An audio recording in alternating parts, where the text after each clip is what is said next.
오늘 우리가 함께 볼 말씀 다니엘서 4장 1절에서 37절입니다.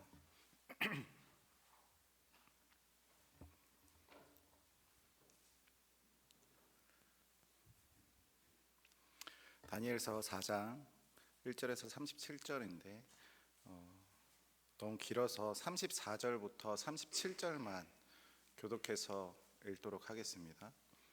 다니엘서 4장 34절에서 37절입니다.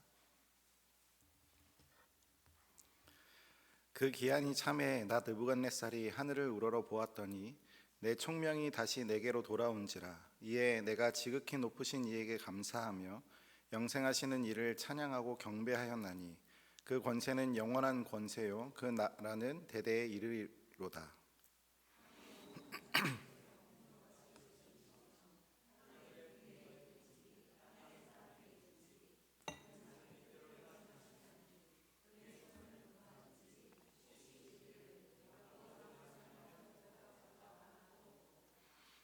그때에 내 총명이 내게로 돌아왔고 또 내 나라의 영광에 대하여도 내 위엄과 광명이 내게로 돌아왔고 또 나의 모사들과 관원들이 내게 찾아오니 내가 내 나라에서 다시 세움을 받고 또 지극한 위세가 내게 더하였느니라.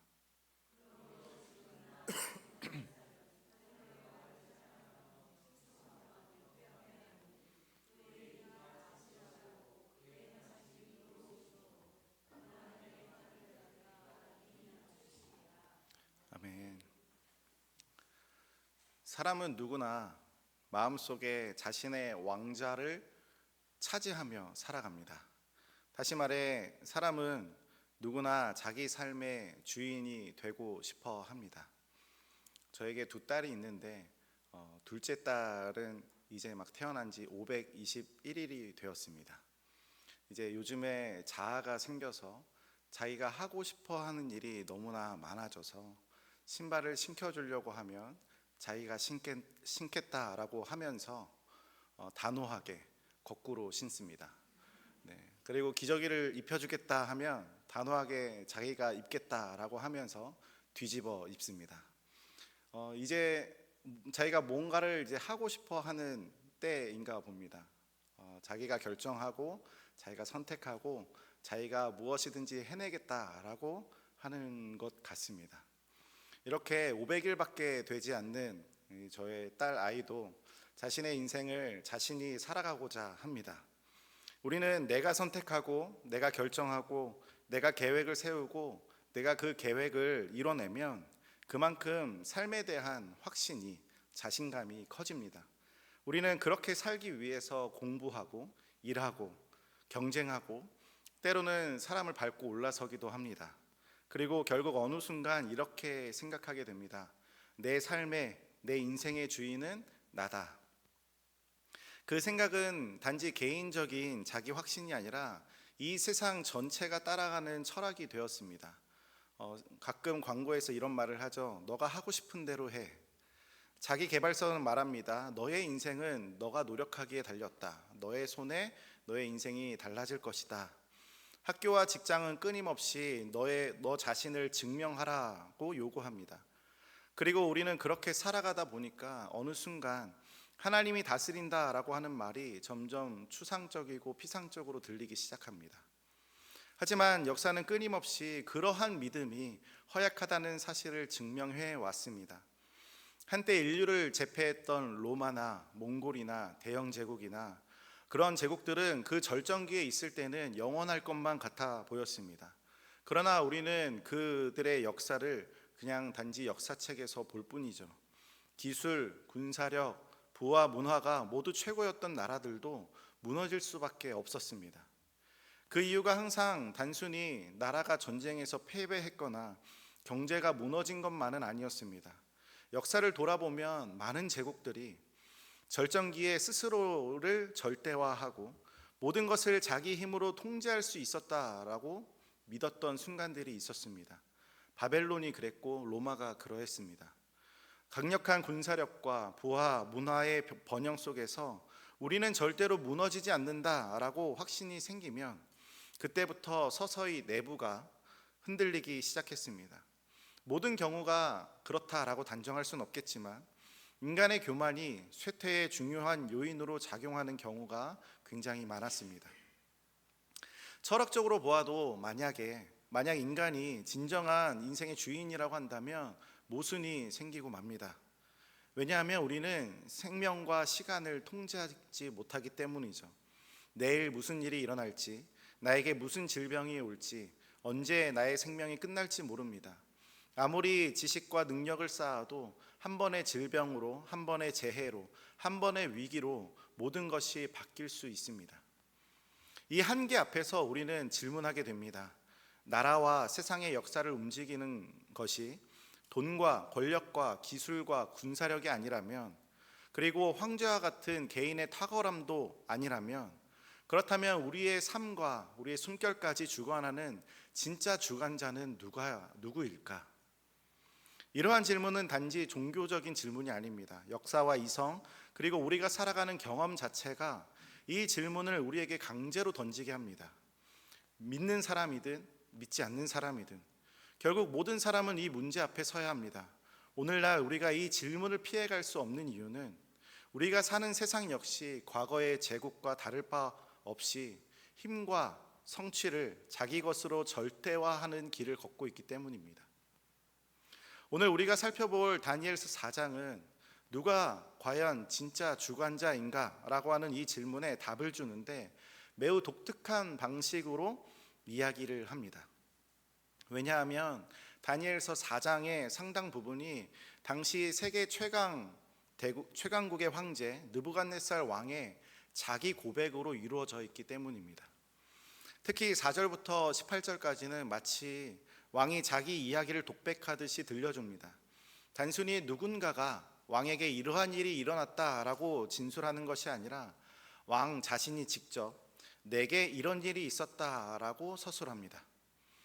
1절과 3절 그리고 34절과 37절에서 기록된 이 느부갓네살 왕의 찬양은 사건의 전후를 감싸는 인클루지오의 구조로 배치되어서 처음과 끝에 찬양이 있지만 그 깊이가 완전히 달라지는 것을 우리가 확인할 수 있습니다.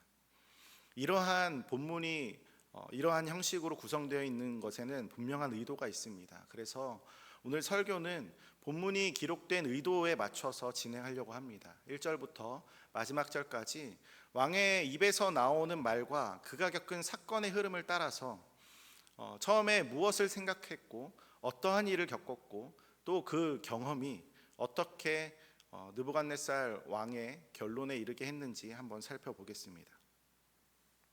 1절부터 3절에서 느부갓네살은 온 땅과 모든 민족에게 편지를 보내는 듯 말하고 있습니다. 특히 2절과 3절에서 지극히 높으신 하나님이 내게 행하신 이적과 놀라운 일을 알게 하기를 즐겨하노라. 그의 나라는 영원한 나라요 그의 권세는 대대에 이르리로다 라고 말합니다. 이것은 편지를 보내면서 단지 형식적으로 인사말을 하는 게 아닙니다.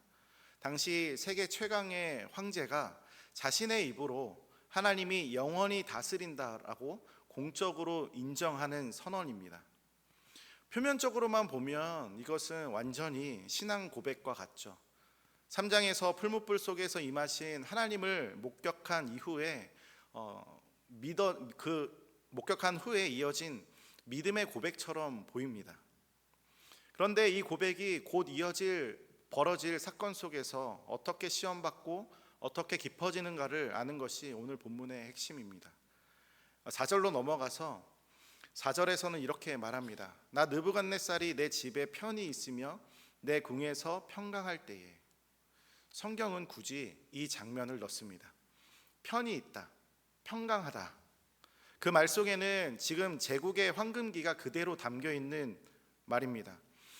국경 밖에서는 어떠한 군사적인 위협이 없었고 국경 안에서는 풍요와 안정이 넘쳤습니다. 왕궁 안팎에서는 질서와 부로 가득 찼고 왕의 권위 앞에서 감히 맞설 자가 없었습니다. 이 시기야말로 한 나라의 통치자가 스스로를 가장 강력하게 느끼는 때였을 겁니다. 그 순간 그때 왕이 꿈을 꾸게 됩니다. 그 꿈에서는 왕은 하늘에 닿을 만큼 거대한 나무를 봅니다. 나무는 잎이 무성하고 열매가 풍성했습니다. 새들은 날아와서 그 가지에 깃들었고 들짐승은 그 그늘 아래서 쉬었습니다. 그 나무 아래에서는 사람과 짐승 모든 생명이 먹고 마시면서 안전하게 살았습니다. 그 나무는 세상의 중심처럼 보입니다. 그런데 갑자기 하늘에서 순찰자가 내려옵니다. 여기서 순찰자는 문자적으로 항상 깨어 주시하는 자를 뜻합니다. 본문에서는 거룩한 자와 함께 쓰여서 하나님의 임무를 수행하는 하늘의 사자를 가리킵니다. 언제나 하나님의 뜻을 살피고 그 명령을 즉시 집행할 준비가 되어 있는 존재라는 의미입니다. 깨어있는 자, 곧 하늘에서 보내신 감시자가 힘있는 목소리로 명령합니다. 저 나무를 베어버리라. 가지를 자르고 잎사귀를 떨어뜨리고 열매를 흩어버려라. 그 그늘 아래에 있는 짐승들을 흩어지게 하고 그 가지에 있는 새들도 날아가게 하라. 그러자 나무는 쓰러지고 가지와 잎사귀는 사방으로 흩어집니다. 그러나 명령은 거기서 멈추지 않습니다. 그루터기는 땅에 남겨두되 쇠와 노줄로 동여매어서 들의 풀 가운데 있게 하라. 이 장면에서 나무는 더 이상 나무로만 보이지 않습니다. 마치 누군가의 운명이 그리고 누군가의 권세가 숨겨져 있는 것처럼 보이죠. 순찰자의 목소리가 곧이어 이렇게 말합니다. 그 마음을 사람의 마음에서 짐승의 마음으로 바꾸라. 7대까지 그가 들짐승과 함께 살면서 하늘의 이슬에 젖게 하라. 왕은 이 꿈을 깨고 그 의미를 깨달을 수 없었습니다. 이 꿈을 즉시 나라의 모든 지혜자들을 불러서 해몽하게 했습니다. 마술가, 점성가, 술객들. 그런데 그 누구도 그 뜻을 풀어내지 못합니다. 이들은 단지 미신적인 점쟁이가 아니었습니다. 천문학과 수학, 기록과 계산에 능한 당시 최고의 학자들이었습니다. 별자리와 계절, 숫자와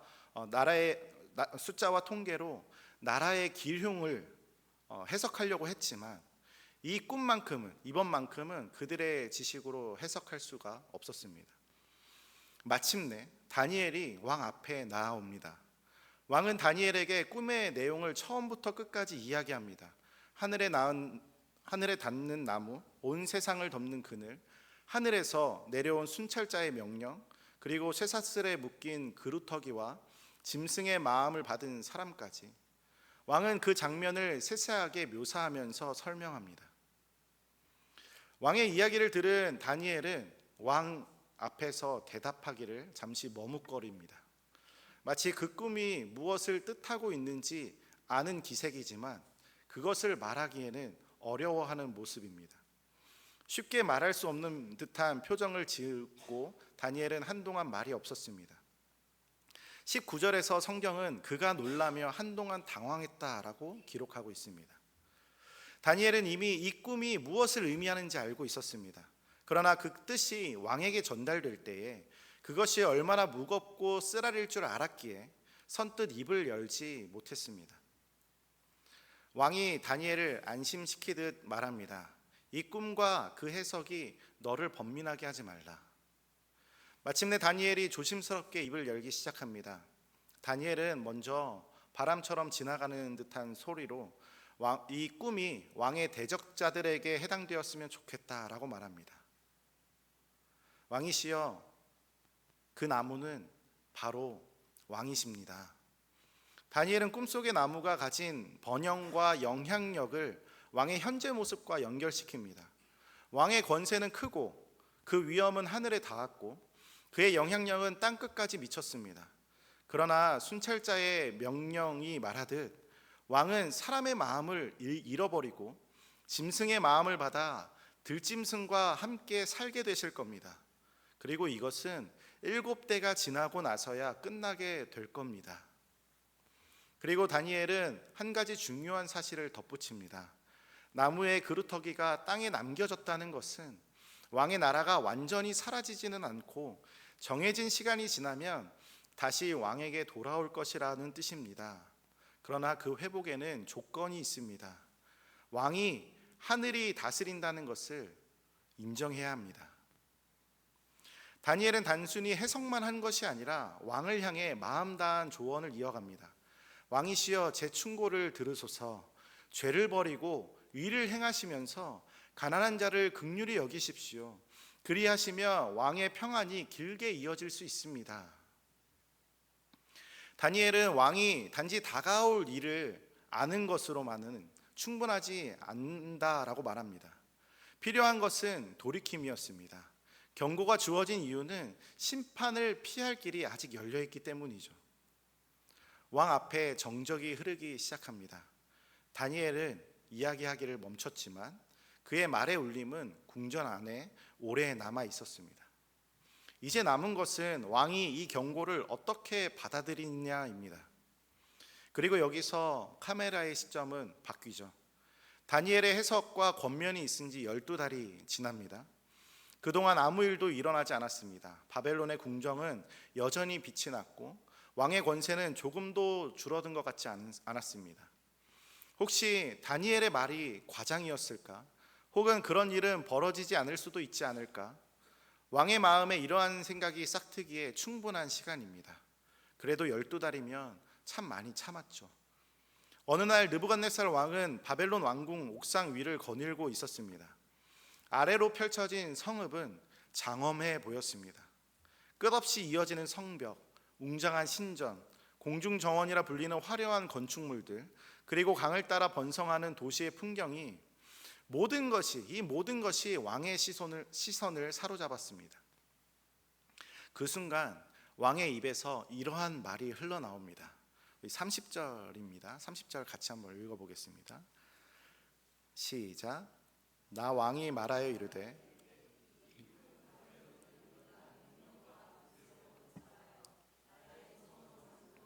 이것으로 내 위엄의 영광을 나타내는 것이 아니냐 하였더니, 그는 자신의 성취와 영광을 한치의 주저함 없이 자신의 이름으로, 자기 이름으로 돌렸습니다. 그 말이 채 입 밖에 다 나오기도 전에 하늘에서 음성이 들렸습니다. 느부갓네살 왕아, 내게 말하노니 나라의 왕위가 내게서 떠나갔느니라. 즉시 왕에게 변화가 찾아왔습니다. 사람의 마음이 떠나고 짐승의 마음이 들어왔습니다. 그는 사람의 말과 생각을 잃어버리고 짐승처럼 들로 쫓겨났습니다. 몸은 하늘 이슬에 젖었고 머리털은 독수리 깃털처럼 자랐고 손톱은 새 발톱처럼 길어졌습니다. 느부갓네살 왕은 들짐승과 함께 풀을 먹으면서 7대가 차기까지 그 상태로 살아갔습니다. 그 장면은 참혹했죠.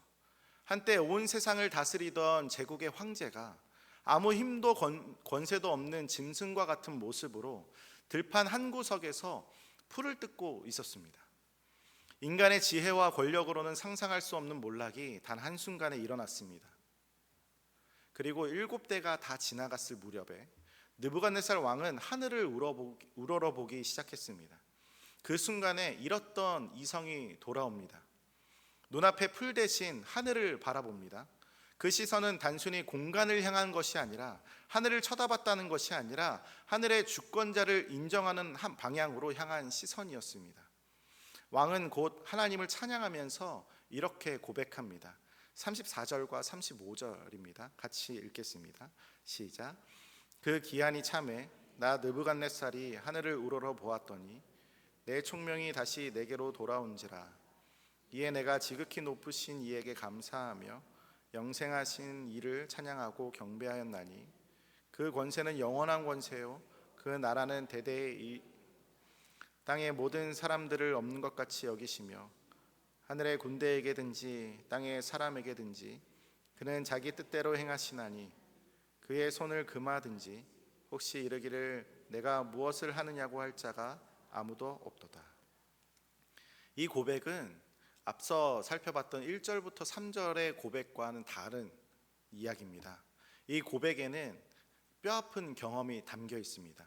한때 자신이 모든 것을 지배한다라고 생각했던 사람이 이제는 하늘의 권세가 절대적이라는 사실을 전 세계 앞에 고백하고 있습니다. 왕은 정신이 돌아오자 나라와 위엄도 함께 회복되었습니다.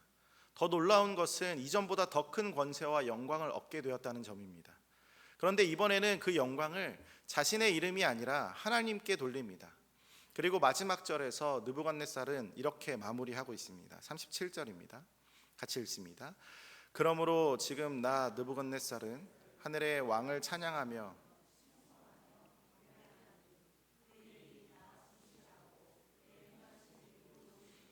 교만하게 행하는 자를 그가 능히 낮추심이라. 이게 처음과 같은 찬양이지만 그 깊이는 완전히 달라졌습니다. 1절부터 3절의 찬양은 하나님을 목격한 자의 찬양이었다면 34절부터 37절의 찬양은 하나님을 경험한 자의 고백입니다. 왕은 교만한 자리에서 낮아져서 겸손한 자리에서 하나님을 높이는 자로 변했습니다. 이렇게 4장의 이야기가 마무리되는데 우리는 앞서 이런 질문을 했습니다.